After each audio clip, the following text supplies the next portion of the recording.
Greetings, everyone. Welcome to another episode of The Tower Dive. Joining us today is Gwen, mid laner for Aether Esports, Blight, Jungle for Piping Esports, Blitzkins, top laner for Nevermore, and Hindsight, social media manager for the Bronze, Silver, Gold competitive series. So, before we start today's discussion, I just want to do a little quick Professor Dota. So, we're going to heard some rumors, seen some people talk in the Discord. Who can make playoffs, who cannot, who's out, has anyone clinched a spot yet? So, did a little quick maths, and here's my findings. So, to keep this short, I'm just going to go over the top team, Piping Esports currently, and the last place team, ESG. So, we're at week 8, which means there's possible 12 points available for these teams to snag. Piping are currently sitting 19 points, while ESG are sitting at 3. So, in order to secure a playoff spot, Piping will need to win 1 match out of the next 4.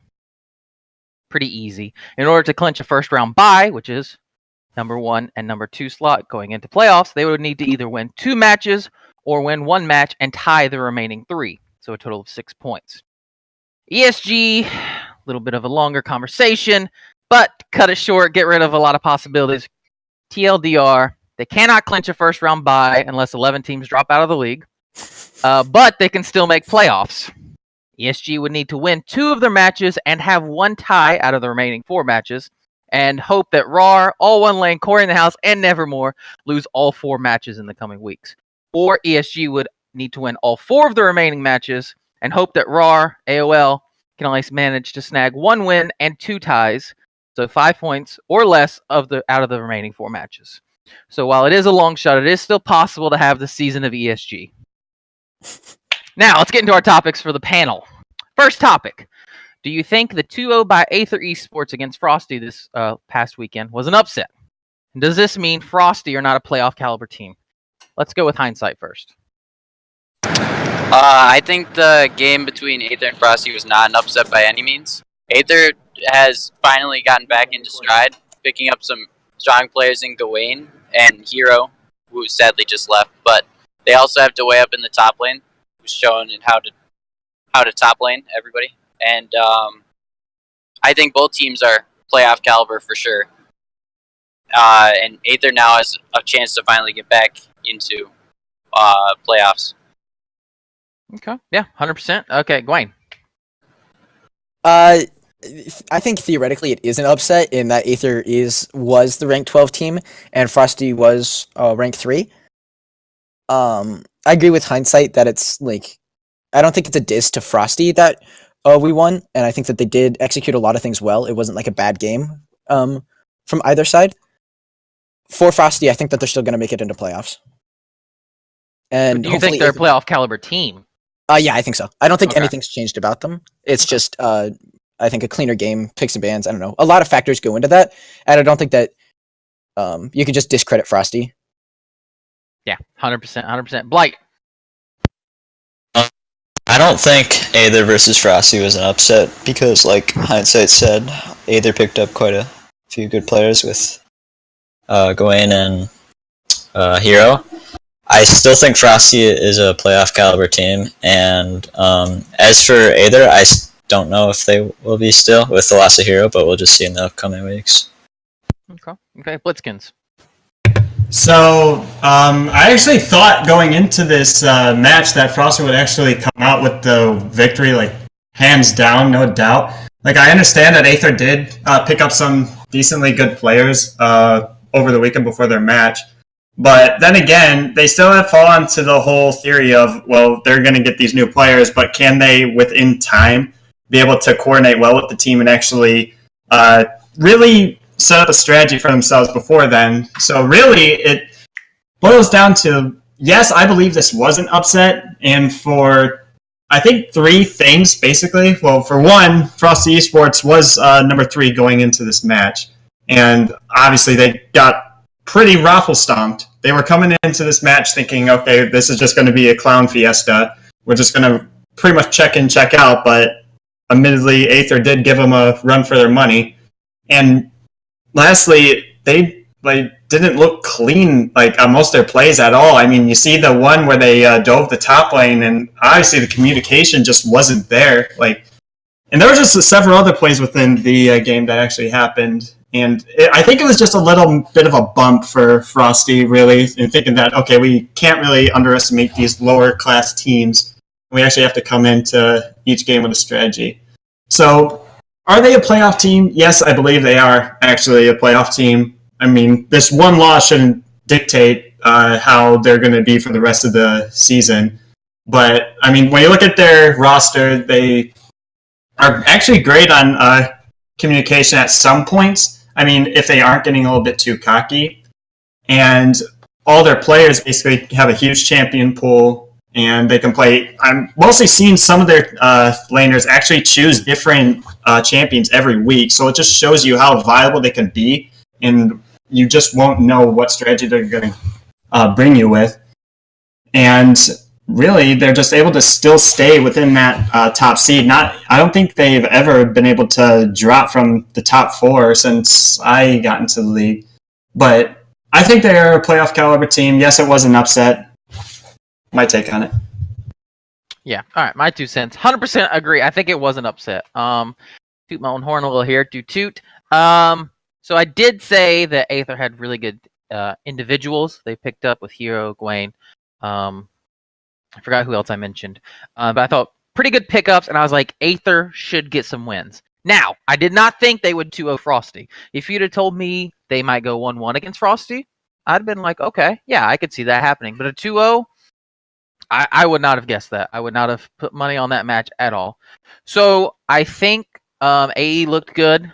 I think Frosty did not look very good. I like how you mentioned how maybe they thought that since AE were in the 12th place, it'd be kind of a free week, so to speak. So maybe they didn't practice as hard. They didn't go over team comps as well. Something of that sort. I could definitely see a team saying, it's fine. They're 12th place. No problem.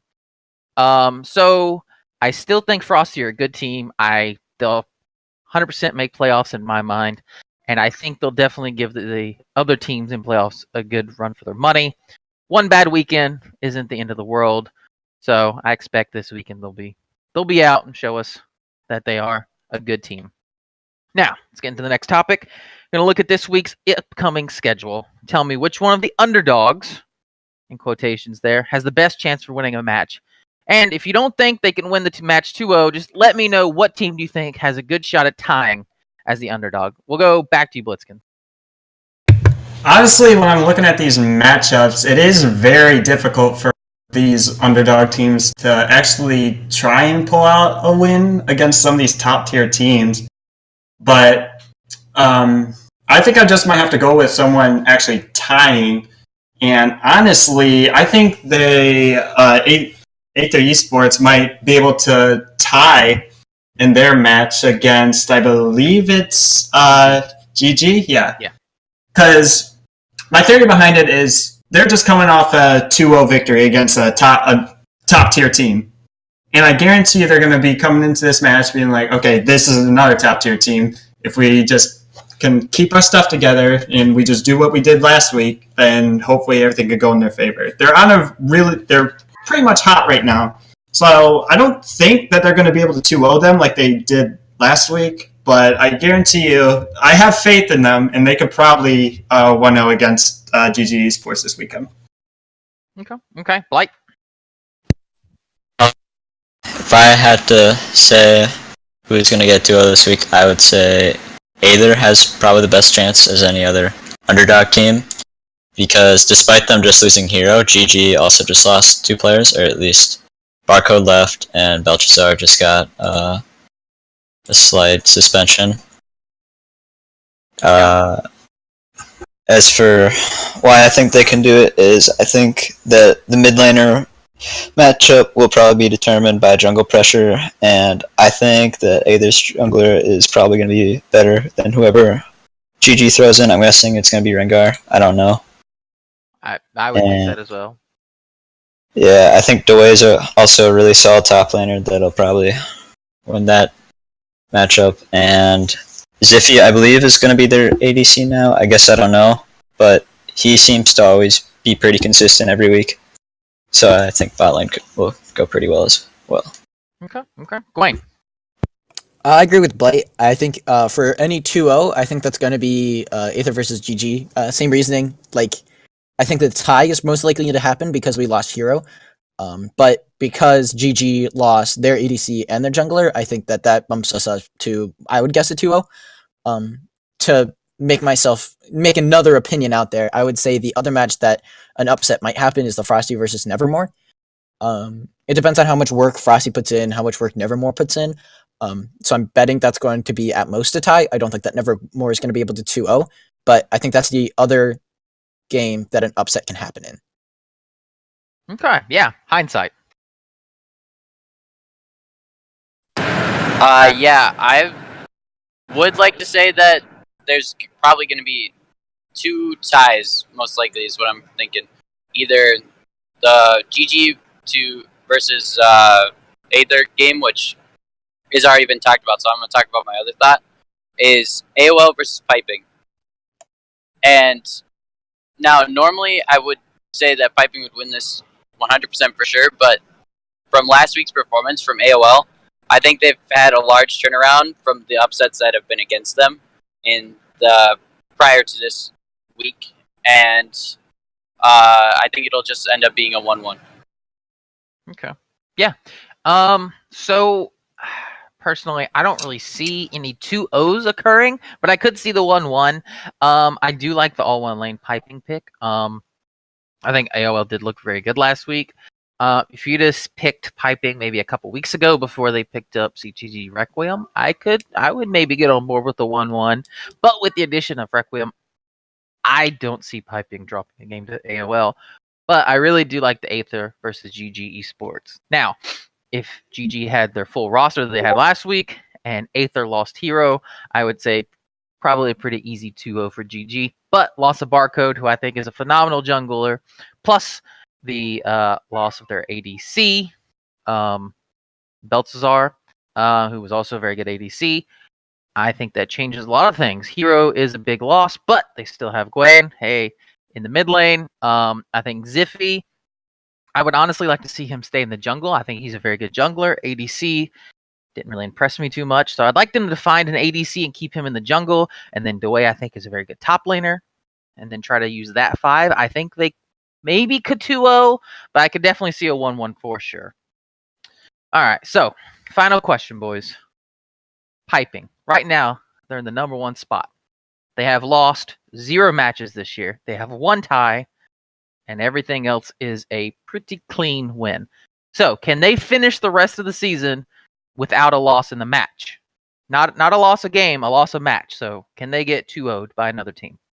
We'll go with you, Blight. Let's start with you. I might have a slight bias here, but No way. I don't personally think we'll get completely 2-0'd by any team. I could maybe see us dropping a game versus like Naughty, maybe this week versus All One Lane, because I don't really know their strengths too well or their weaknesses. Yeah, I don't really see any team outperforming us. I think we have really solid lanes everywhere. 100% agree. Blitzkins.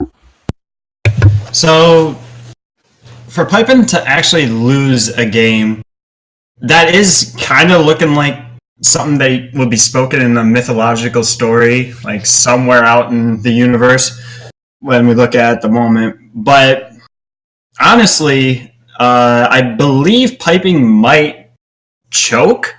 No offense, but I believe the only team, though, within their schedule has the chance to actually match them and actually give them a run for their money is definitely Naughty Nips. Because after looking at all these games from Piping and from Naughty Nips, both of their team coordination and their team synergy is beyond, like, it's perfect. Like, it kind of looks perfect at this moment. I mean, sure, Naughty was able to lose, like, of course, lose a game at first, but still, they are still looking so clean, and that's why they're actually number 2 at the moment. So, until that match does come in the final week of the season, that's going to definitely be something worth watching. And I'm not going to have a favorite pick there because honestly, it's just against the top 2 teams currently, so that doesn't affect anyone else really. But still, it's definitely going to be a game that I'm going to be watching, and whichever turns out, I mean, I'm going to be happy with either outcome, really. Okay, fair enough. Hindsight. I think, yeah, it's probably going to end up being Naughty Nips that either 2-0s them or makes Piping go 1-1. And, like, it's going to mainly come down to whether CT Requiem pops off or if Blight gets a strong lead in the jungle against Naughty to determine whether they lose or not. But if they can keep consistency in those two areas of the map, I think Piping will probably go without a loss this season. Okay, Gwaine, hit us up, dude. I don't think that they're going to lose a match in the next 2 weeks. I think against Tist it's possible, as I think that they're mid and top of their weakest lanes, and that's kind of where Tist puts their money on Jin Daddy. Against Naughty Nips, I think that's either going to go a tie or go for Naughty, as realistically, if you look at the team, I think it's Blight that's holding that together, and unless CTG can really step up, I don't think that ADCs are exactly where games are won right now in DSG. In DuoEsports. So I think it's going to be the Naughty Nips versus Piping game that they're going to lose the game in. Okay. Yeah, you better fix that. Sorry. Okay. So for me, short answer, no. I don't think Piping is going to lose any matches. Could they lose a game? Yeah, for sure. This week, looking at all one lane, maybe. I just feel like, I mean, Piping and Corey in the House and DTS, who all one lane played last week, completely different teams. Piping's a much better team, so they could lose a game. I don't really see it. Next week against RAR, I don't really see it. Week 10, Piping play DTS. Again, I don't see it. So we're at week 11. Could they get 2-0 by Naughty? Yeah, it's possible. Do I see that happening? No. I could see a 1-1 for sure happening, because I think both teams are very strong, hence why they're number 1, number 2. But I don't see Piping getting 2-0'd anytime, unless obviously something happens, roster change, they have an off week, etc. But right now they're looking very clean. Well, maybe not clean, but they're looking pretty good overall. Strong lanes, strong jungler, good team fighting. All in all, great team. So that wraps us up for today's episode. Remember, guys, check us out on YouTube, which I assume you're watching us on right now. Go ahead, give us a like, give us a follow, subscribe. Check us out on Twitch, twitch.tv/DuoEsports. Check out our Instagram.